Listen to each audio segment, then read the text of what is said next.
Bismillahirrahmanirrahim. Alhamdulillahi rabbil alamin. Allahumma salli wa sallim wa barik ala Muhammad wa ala ali Muhammad. Allahumma anfa'na bima 'allamtana wa 'allimna ma yanfa'una wa zidna ilma wa barik lana fi ilmina warzuqna al-ikhlasa fil qawli wal 'amali kamila wa ilman nafi'an la yunsa wa tawfiqan daima wa sihhatan wa yaqinan wa afiyah. Amin ya rabbal alamin. Alhamdulillah kaum muslimin rahimani wa rahimakumullah. Sebelum kita lanjutkan pengajian kita, ada dua hal yang ingin saya sampaikan. Yang pertama, salah satu dari peserta kajian ini, Pak Kasimin, beliau sakit, maka kita doakan untuk beliau, dan juga kita niatkan doa ini untuk semua kaum muslimin yang sakit, terkhusus bagi Pak Kasimin, kemudian bagi semua yang sakit, karena banyak saudara-saudara kita di Palestina yang mereka mengalami sakit. Demikian juga teman saya Ustadz Yusuf yang biasa ngajar di masjid ini juga, anaknya juga sakit, masuk PKU ya. Nah, kita niatkan untuk mereka semua. Allahumma salli ala Muhammad wa ala ali Muhammad. Allahumma shfi mardal muslimin washfihim ajma'in. Nas'alullahal azim rabbal arshil azim ayyashfiyahum. Nas'alullahal azim rabbal arshil azim ayyashfiyahum. Nas'alullahal azim rabbal arshil azim ayyashfiyahum. Nas'alullahal azim rabbal arshil azim ayyashfiyahum. Nas'alullahal azim rabbal arshil azim ayyashfiyahum. Nas'alullahal azim rabbal arshil azim ayyashfiyahum. Nas'alullahal azim rabbal arshil azim ayyashfiyahum shifaan la yughadiru saqama. Allahumma arhamna bil Qur'an. Allahumma arhamil mustad'afin minal mu'minin.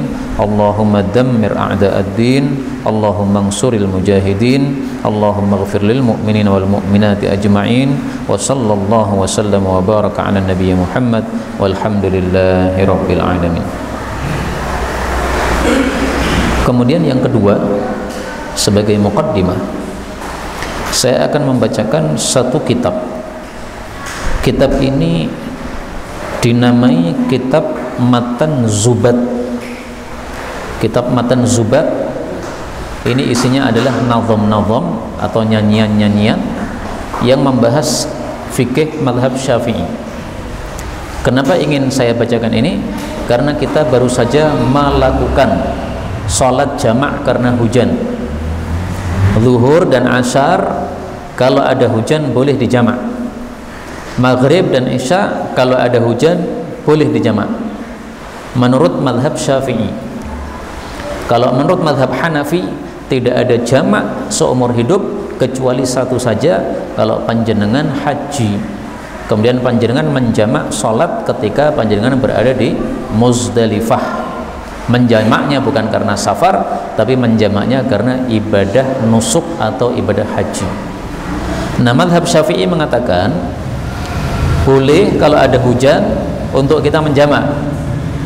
Tapi mari kita perhatikan bagaimana hakikatnya mazhab Syafi'i, karena mazhab Syafi'i ketika membolehkan jamak hujan ternyata memiliki syarat-syarat yang banyak yang cukup ribet.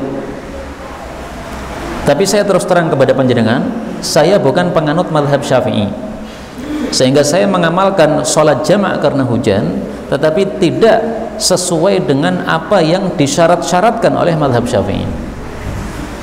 Saya punya beberapa guru dari mazhab Syafi'i, saya juga punya guru-guru dari mazhab Hambali. Dalam hal jamak karena hujan, mazhab Hambali ini adalah mazhab yang paling gampang. Mazhab Syafi'i membolehkan, tetapi ada syarat-syaratnya. Nah, mari kita lihat apa syaratnya. Beliau mengatakan, kama yajuzul jam'u lil muqimi li matarin lakin ma'at taqdimi in amtarat inda ibtida'il badiyah wa khatmiha wa fi ibtida'il thaniyah. Kama yajuzul jam'u lil muqim, boleh menjamak salat bagi orang yang muqim. Muqim itu yang tidak musafir, seperti panjenengan ini berada di kampung sini, berarti panjenengan muqim. Kapan bolehnya? 5 torin, apabila ada hujan. Lakin ma'at taqdim, tetapi jamaknya harus jamak taqdim. yaitu salat isya'nya dilakukan di waktu maghrib, atau salat asarnya dilakukan di waktu zuhur. Tidak boleh jamak takhir, yaitu maghribnya diakhirkan sampai isya, nggak boleh, atau salat zuhurnya diakhirkan sampai asar, nggak boleh. Terus syaratnya beliau di sini menyebutkan ada 4. In amtarat, apabila hujannya sudah turun, indab tida'il badiyah, ketika kita memulai salat yang pertama. Salat maghrib itu salat yang pertama, salat isya itu salat yang kedua. Maka ketika awal salat maghrib harus sudah ada hujan. Kalau hujannya di tengah-tengah salat maghrib, maka tidak boleh untuk menjamak. Tadi hujannya mulai tengah-tengah atau awal, Pak? Tengah-tengah ya? Nah, berarti sesuai mazhab Syafi'i apa? Tidak boleh. Lah kalau panjenengan menjamak, nah, saya sudah katakan tadi, saya tidak menganut mazhab Syafi'i dalam hal ini. Mazhab Hambali lebih longgar. Nah, bagi yang bermadhab Syafi'i pasti tidak akan mau ketika diajak jamak. Kenapa? Tidak memenuhi syarat. Makanya saya tadi sengaja, saya sampaikan, bapak-bapak, ini saya mau jamak. Yang tidak mau boleh, silahkan. Terus sholat makmum, niatannya dalam hati sholat sunnah, nggak apa-apa. Imamnya sholat isya, makmumnya sholat sunnah, boleh beda niat, nggak ada masalah. Karena saya khawatir ada di antara jamaah yang menganut erat-erat mazhab Syafi'i. Kalau dia menganut erat-erat mazhab Syafi'i, tidak akan mau jamak ketika hujannya tidak dimulai dari awal sholat yang pertama, itu awal sholat maghrib tadi. Wa khatmiha, dan sampai akhir sholat maghrib harus masih hujan. Wa fi ibtida'i tsaniyah, juga pada awal sholat yang kedua, yaitu awal sholat isya. Maka hujannya harus dari awal salat maghrib sampai akhir salat maghrib sampai awal salat isya. Kalau akhir salat maghrib, assalamualaikum, assalamualaikum, hujan berhenti, nggak boleh jamak. Kenapa? Kita belum mulai salat isya sudah tidak ada hujan. Ini syarat yang pertama. Liman yusalli ma' jama'atin idza, khusus bagi orang-orang yang salatnya berjamaah. Ini syarat yang kedua. Maka tidak boleh menjamak sholat padahal tidak berjamaah. Imamnya tidak jamak, tiba-tiba panjenengan qomat sendiri kemudian jamak sendiri, nggak boleh.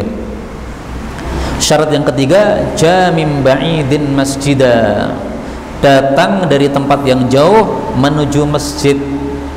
Ini kata-kata masjid tidak harus masjid, yang penting tempat yang ada sholat jamaahnya, meskipun di lapangan atau di padang pasir. Kata-kata masjid ini karena kharaja makhrajal ghalib, biasanya jamaah itu di masjid. Datang dari jauh berarti yang dekat alias nempel masjid, nggak boleh jamak. Seperti Ustadz Ari, rumahnya nempel masjid, sesuai mazhab Syafi'i, nggak boleh jamak. Nah, tetangga-tetangga yang dari jauh-jauh boleh jamak, tapi beliaunya nggak boleh jamak, mazhab Syafi'i. Makanya saya katakan tadi sejak awal, saya tidak menganut mazhab Syafi'i dalam hal ini. Kenapa? Menurut saya pribadi ini pendapat tidak kuat. Rasulullah rumahnya itu nempel masjid, dan yang mengajarkan jamak ketika ada hujan itu Rasulullah. Kalau memang syaratnya harus datang dari jauh ke masjid, berarti Rasulullah nggak boleh jamak dong. Rasulullah aja rumahnya mepet sama masjid. Begitu rumah Nabi dibuka pintunya, beliau langsung sudah masuk masjid. Tapi kalau menganut mazhab Syafi'i, memang nggak boleh. Kenapa? Rumahnya dekat masjid. Nah, jauh ini seberapa kilo ini? Ini jauh ini tidak ada batasannya. Karena itu kata guru saya yang bermadhab Syafi'i, jauh ini sebenarnya tidak ada batasannya, sehingga kembalinya kepada syarat yang keempat. Keempat apa? Nalal adha, dia mendapatkan gangguan kalau dia tetap sholatnya tidak jamak. Rumahnya panjenengan dari masjid misalnya setengah kilo atau 100 meter, dari rumah menuju ke masjid, terganggu tidak? Mendapatkan gangguan tidak? Mendapatkan. Kenapa? Karena dari rumah ke masjid saya harus pakai payung, kemudian harus cincing-cincing celana supaya nggak kena hujan. Itu berarti mendapatkan gangguan. Nah, Ustadz Ari dari rumahnya ke sini belas nggak ada gangguan. Atau rumah panjenengan misalnya di timur masjid sana, tapi antara rumah panjenengan sampai masjid ada tutup seperti ini, atap gini. Nah, otomatis nggak terganggu, nggak boleh jamak juga. Maka ini atap ini menyebabkan nggak boleh jamak. bagi orang-orang yang apa? Rumahnya kena atap, karena dia tidak terganggu. Kemudian beliau mengatakan wa syartuhun niyatu fil ula. Syarat yang lainnya adalah harus diniatkan pada salat yang pertama. Pas salat maghrib tadi, ketika turun hujan, niat dalam hati, saya akan jamak. Kalau niatnya muncul setelah salam, assalamualaikum, assalamualaikum, baru niatan muncul untuk jamak, kata mazhab Syafi'i nggak boleh. Tapi sekali lagi, ini mazhab Syafi'i, tidak semua ulama seperti itu. Kemudian syarat yang kedua, wa marut tiba, harus urut. Salat maghrib dulu, baru salat isya, nggak boleh dibalik, isya kemudian maghrib. Wal wila, dan harus wila. Wila itu artinya berkesinambungan, ya. Setelah salat maghrib selesai, langsung salat isya. Lah kok tadi ada jeda, ya? Nah, jeda itu dimaafkan apabila jedanya tidak sampai cukup untuk sholat sunnah. Yang tidak boleh adalah ketika jeda antara maghrib dengan isya itu cukup waktu untuk sholat sunnah. Sholat sunnah biasanya butuh berapa menit, Pak? 2 menit. 1 menit 1 rakaat, berarti 2 menit 2 rakaat. Nih. Maka kalau jeda antara sholat maghrib dengan sholat isya sampai jeda 2 menit, sudah tidak boleh lagi untuk menjamak menurut mazhab Syafi'i.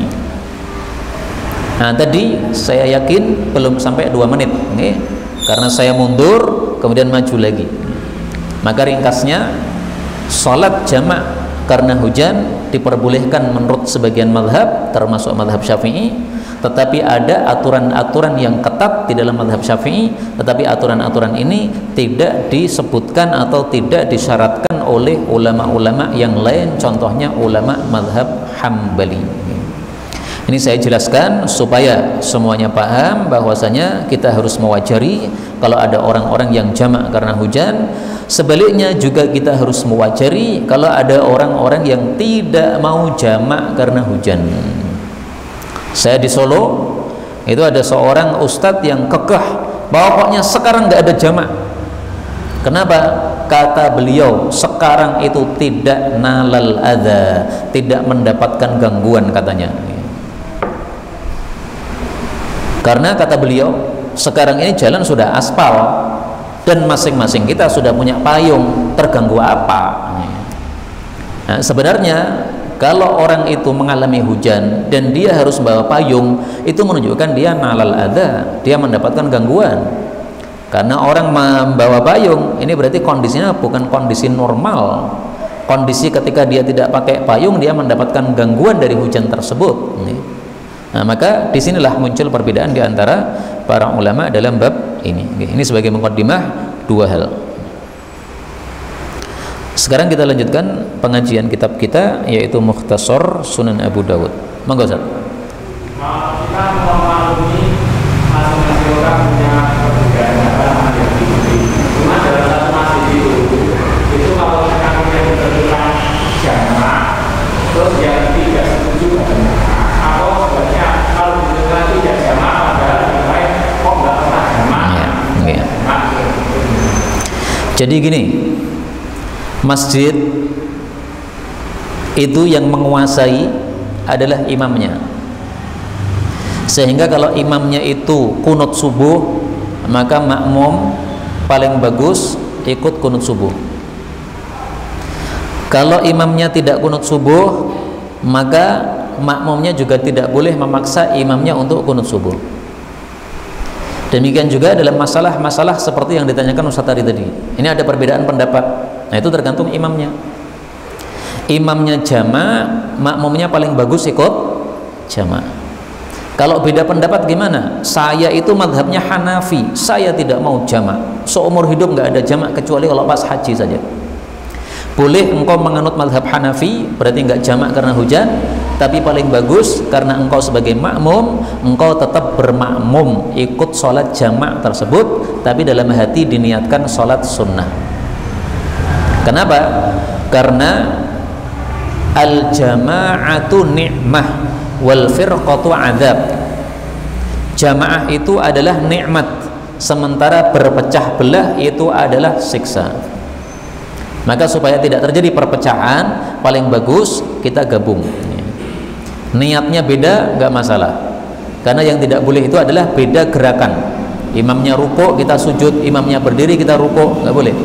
Tapi kalau imamnya beda niat dengan makmumnya tidak masalah. Begitu Ustaz ya. Jadi ngikuti imamnya.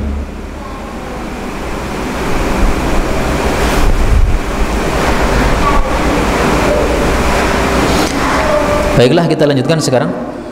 Kita sudah sampai pada bab yang ke-42. Faqala al-muallifu hafizahullah, Kitabul Khatam, kitab tentang cincin. An Anas bin Malik radhiyallahu anha qala, khatam ini bisa diartikan cincin, bisa diartikan stempel.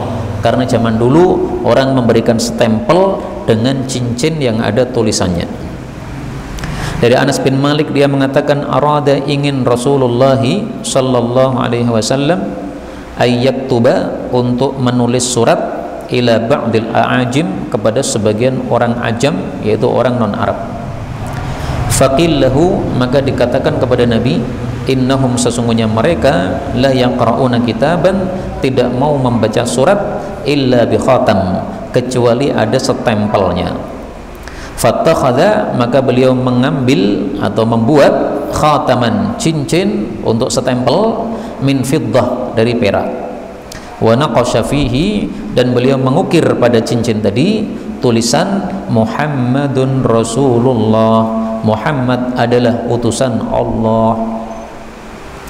Kaum muslimin rahimani wa rahimakumullah, hadis ini menunjukkan disyariatkannya membuat cincin untuk stempel. Karena itulah para ulama berselisih pendapat, apakah disyariatkan seseorang pakai cincin tapi tujuannya bukan untuk stempel. Kalau Nabi memakai cincin tujuannya bukan untuk berhias tapi untuk stempel. Nah, pertanyaannya, disunnahkankah seorang laki-laki memakai cincin tetapi tujuannya bukan stempel, tujuannya untuk menghiasi tangannya, sebagaimana para perempuan memakai cincin untuk menghiasi tangannya? Apakah disyariatkan bagi para laki-laki? Di sini diperselisihkan oleh para ulama. Pendapat yang saya ikuti adalah pendapat yang mengatakan cincin tidak disunnahkan bagi laki-laki kecuali kalau dia membutuhkan, sebagaimana Rasulullah SAW membutuhkan untuk stempel. Maka sebelum beliau membutuhkan untuk stempel, beliau tidak pernah pakai cincin. Kapan beliau pakai cincin? Ketika beliau membutuhkannya untuk stempel. Faedah yang kedua dari hadis ini adalah bahwasanya boleh umat Islam itu mengikuti adatnya orang-orang kafir apabila adat itu tidak termasuk merusak agama kita, dan adat itu termasuk adat yang baik-baik saja, bukan adat yang buruk. Contohnya, orang-orang kafir waktu itu kalau dikirimu surat tidak ada stempelnya, surat kaleng dibuang, nggak dibaca. Mereka mau membaca surat, kalau suratnya itu ada stempelnya, dianggap surat ini sungguh-sungguh. Maka Rasulullah setelah mengetahui adat tersebut, beliau mengikuti adat mereka. Baiklah, saya akan kirim surat kepada mereka, tapi saya kasih stempel. Ini nggak ada masalah. Contoh yang lain, adatnya orang-orang kafir yang dilakukan oleh umat Islam karena tidak merusak agama mereka sama sekali, dan amalannya amalan yang tidak masalah atau amalan yang baik. Contohnya, Rasulullah SAW ingin melarang sahabat-sahabat untuk suami mengumpuli istrinya pada saat istrinya hamil. Karena tersebar di kalangan orang-orang Arab, kalau istri hamil dikumpuli, itu nanti anak yang lahir akan menjadi lemah.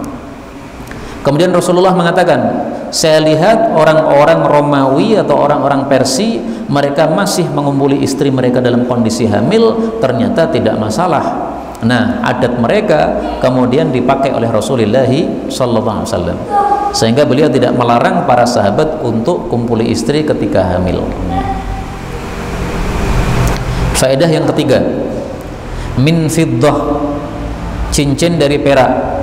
menunjukkan laki-laki boleh pakai cincin dari perak.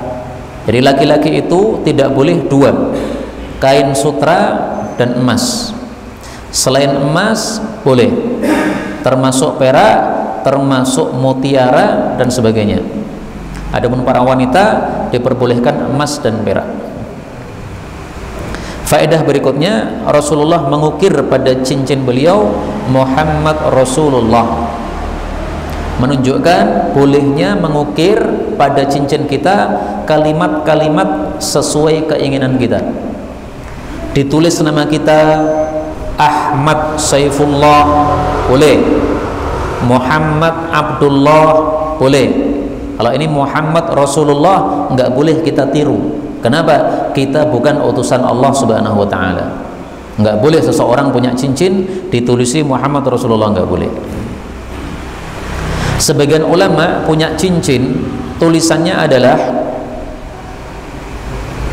kafa bil mauti wa'idhan, cukuplah kematian sebagai nasihat untuk kamu.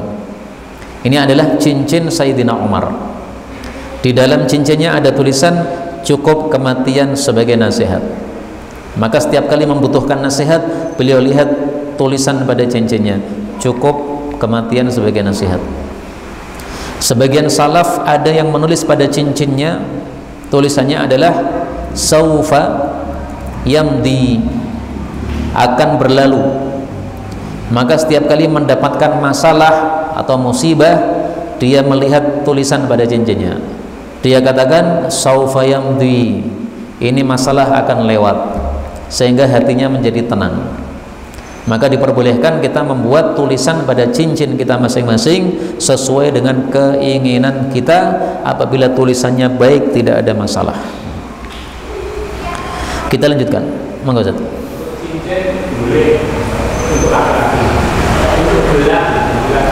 Apakah boleh laki-laki pakai gelang? Hukum asalnya laki-laki tidak boleh pakai gelang. Kenapa? Karena gelang itu adalah kekhususan para wanita. Tapi diperbolehkan laki-laki pakai gelang apabila gelang itu tidak menyerupai perempuan dan gelang itu dibutuhkan. Rasulullah Shallallahu Alaihi Wasallam bersabda,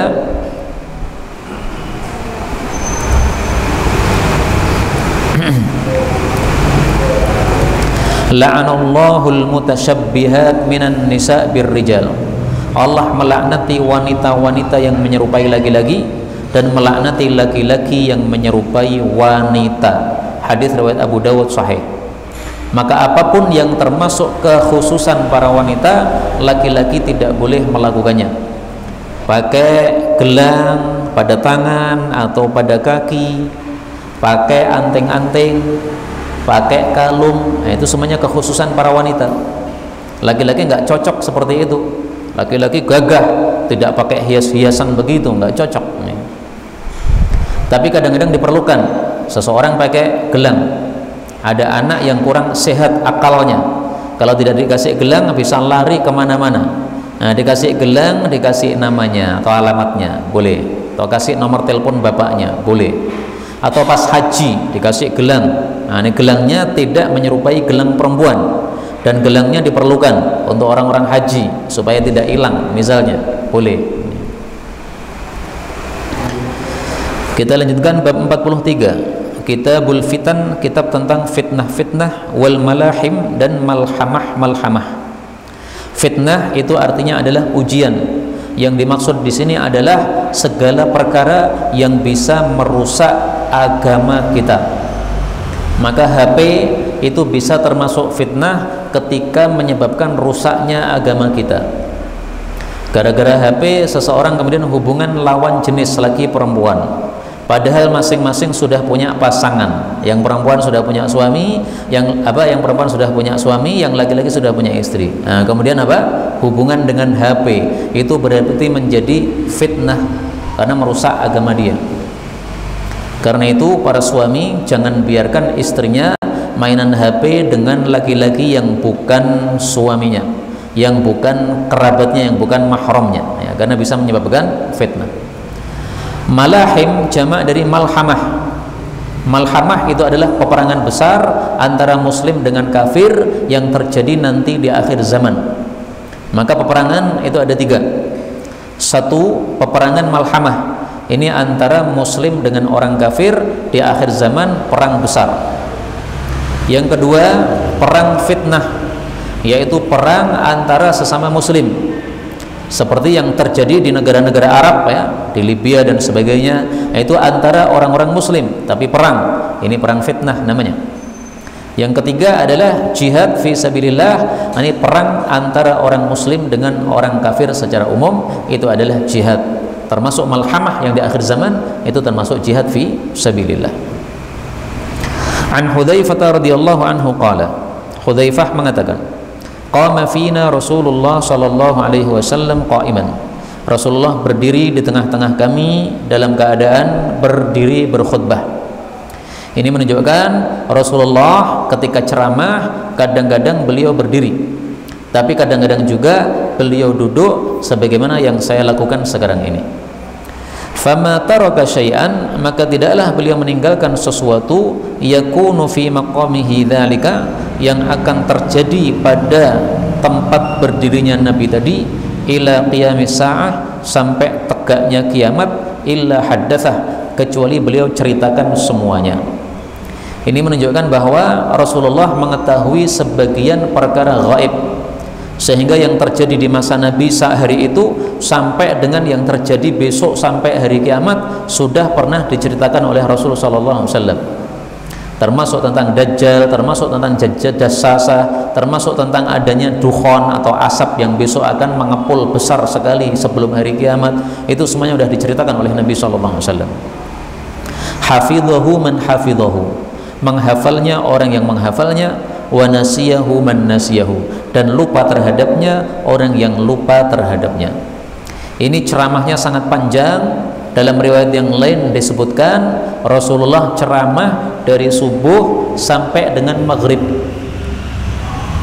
Subuh ceramah sampai zuhur, zuhur sholat ceramah lagi sampai asar, asar sholat ceramah lagi sampai maghrib. Selesai ceramah. Berapa jam?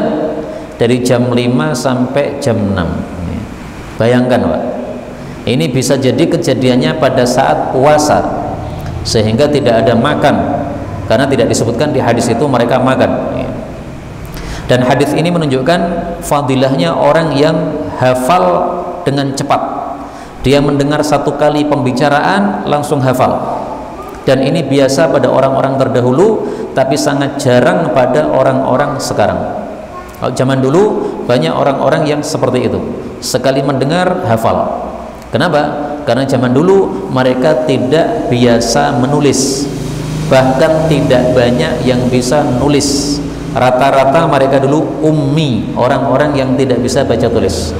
Karena tidak bisa baca tulis, maka dia mengandalkan hafalan otaknya. Tapi karena kita bisa baca tulis, akhirnya keterangan yang penting kita tulis. Tidak sering mengandalkan otak kita atau kekuatan hafalan kita, maka kekuatan hafalannya jadi kurang. Kemudian qad alimahu ashabuhu haula, telah mengetahui semua itu sahabat-sahabat Nabi. Wa innahu la yakunu minhu syai', kadang-kadang terjadi sesuatu, fa'adhkuruh, maka saya pun jadi ingat ketika melihat kejadian tadi. Kama yadhkurur rajul wajhar rajul, sebagaimana seseorang ingat kepada wajahnya seseorang, idza ghaba anhu, ketika orang tadi lenyap, thumma idza ra'ahu arafah, tapi kemudian ketika jumpa lagi maka dia akan kenal lagi. Jadi maksudnya gini, hadis yang panjang tadi dari Nabi SAW tentang tanda-tanda kiamat kadang-kadang sudah terlupakan oleh Sayyidina Hudzaifah. Tapi ketika kejadian itu terjadi di depan mata, maka dia teringat sabda Nabi. Oh, ini dulu yang disabdakan Nabi pada saat ceramah panjang. Misalnya, Rasulullah SAW mengatakan akan ada nanti di Mesir atau di negara Mesir sana orang yang bertengkar dalam masalah satu batu bata. Dua bersaudara tapi bertengkar gara-gara apa? Batu bata. Nah, maka ketika kejadian itu terjadi, ini sahabat jadi teringat, oh ini sesuai sabda Nabi dulu. Padahal beliau sudah lupa terhadap sabda itu, tapi begitu kejadian terjadi, terlihat oleh mata, jadi teringat. Maka inilah fadilahnya Hudzaifah, dia mudah ingat terhadap apa yang disabdakan oleh Nabi. Kalaupun dia sudah lupa, begitu melihat kejadian sesuai sabda Nabi, dia jadi teringat lagi. Karena itulah tidak heran kalau Hudzaifah ini sering mendapatkan bisikan-bisikan rahasia dari Rasulullah sallallahu alaihi wasallam. Rasulullah pernah mengatakan kepada Hudzaifah, "Wahai Hudzaifah, ini ada orang-orang munafik. Namanya adalah fulan, fulan, fulan, fulan, fulan." Disebutkan namanya oleh Nabi sallallahu alaihi wasallam. Nah, ini karena rahasia oleh Hudzaifah tidak diceritakan. Karena rahasia itu nggak boleh dibeber-beberkan. Ada orang merasa amanah sama kita, dia sampaikan rahasianya kepada kita, nggak boleh kita ceritakan kepada orang lain, meskipun kepada istri kita sendiri nggak boleh. Ada orang punya keluh kesah dalam hati kepada panjenengan, panjenengan dianggap sebagai orang yang bisa memberikan solusi, maka panjenengan boleh memberikan solusi, mendengarkan keluh kesahnya, tapi jangan diceritakan kepada orang lain. Kalau diceritakan boleh, tapi tidak boleh menyebutkan namanya, karena kalau menyebutkan namanya berarti kita sudah membeberkan rahasia. Nah, di sini Hudzaifah termasuk orang yang dianggap oleh Nabi sangat amanah, sehingga oleh Nabi dibisiki rahasia-rahasia, maka dia disebut sahibu sirri Rasulillah sallallahu alaihi wasallam, pemegang rahasianya Rasulullah sallallahu alaihi wasallam. Karena itulah Sayyidina Umar pernah bilang kepada Hudzaifah, "Hai Hudzaifah, kamu dibisiki oleh Nabi nama-nama orang munafik.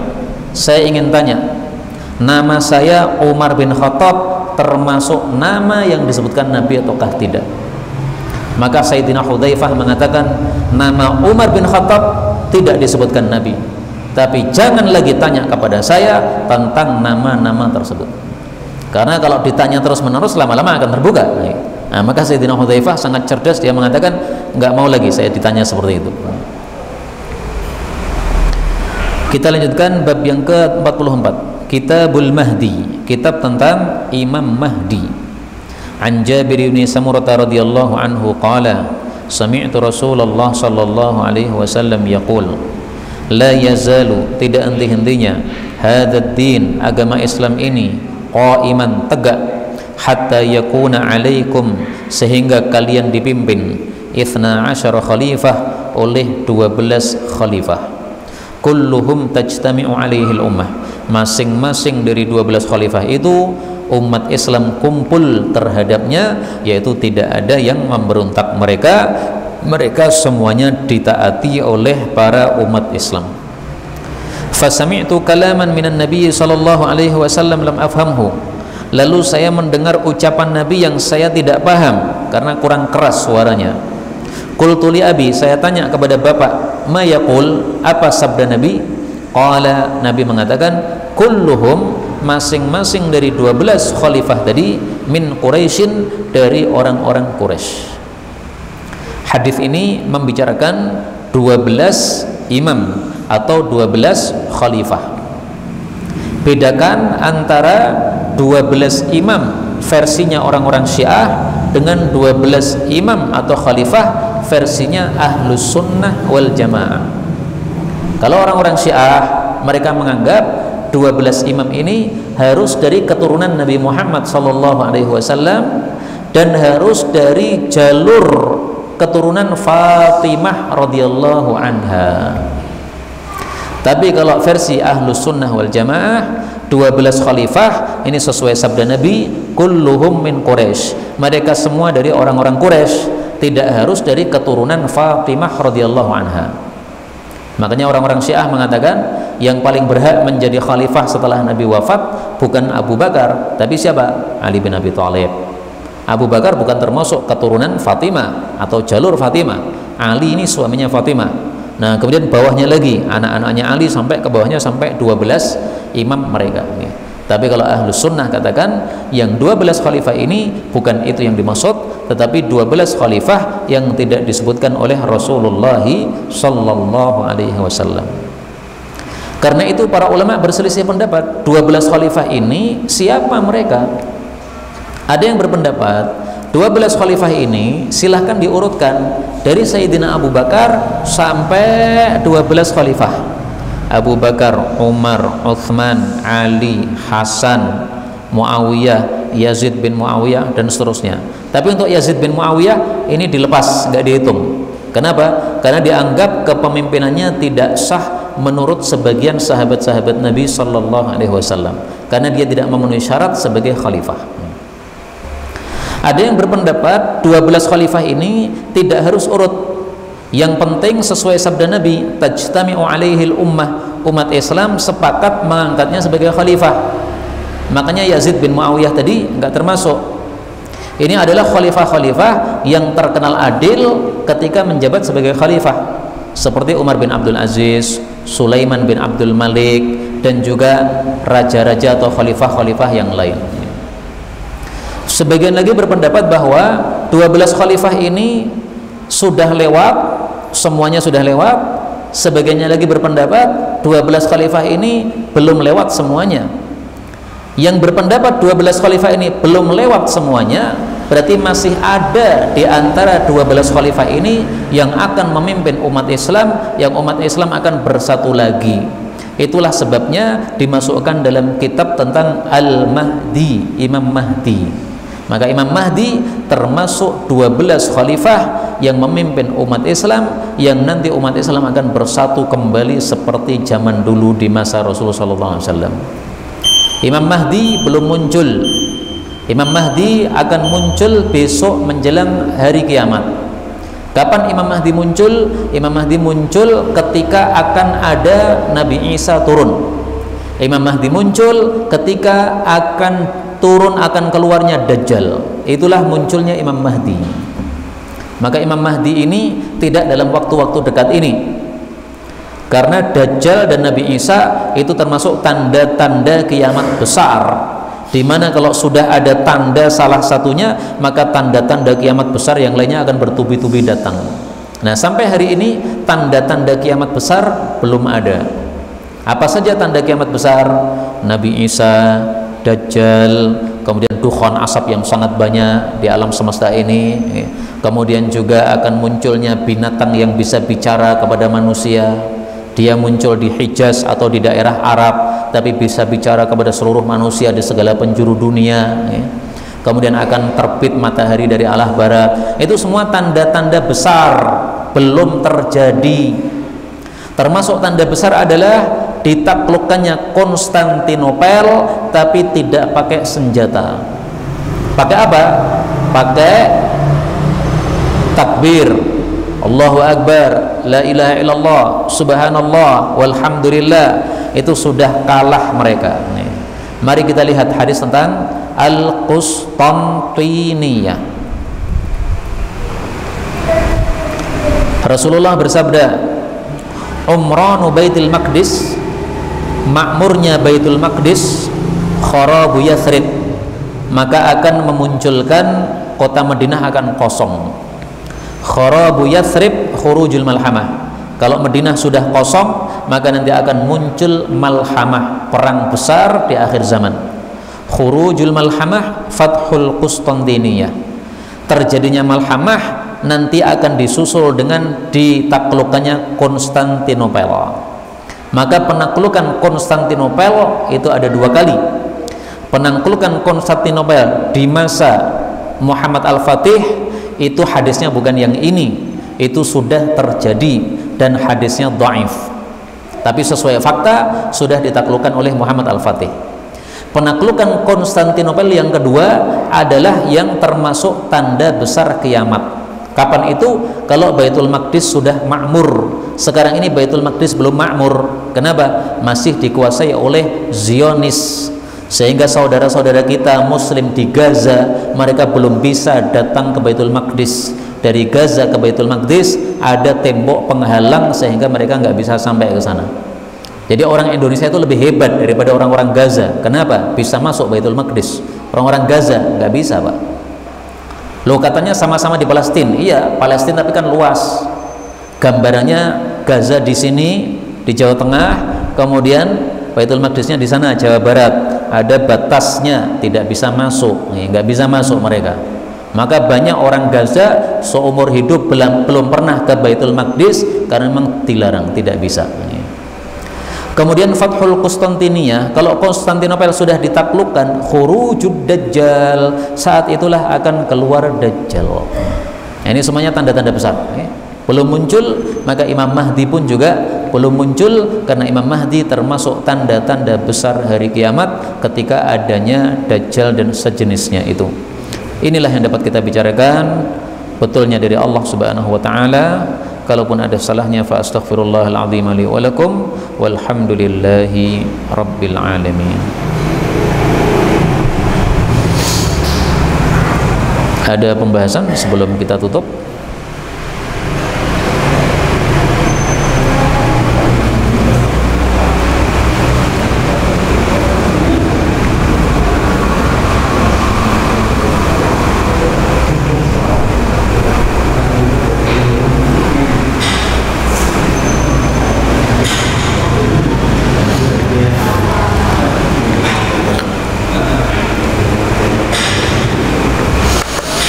Cukup nggih? Subhanakallahumma rabbana bihamdik asyhadu an la ilaha illa anta astaghfiruka wa atubu ilaik.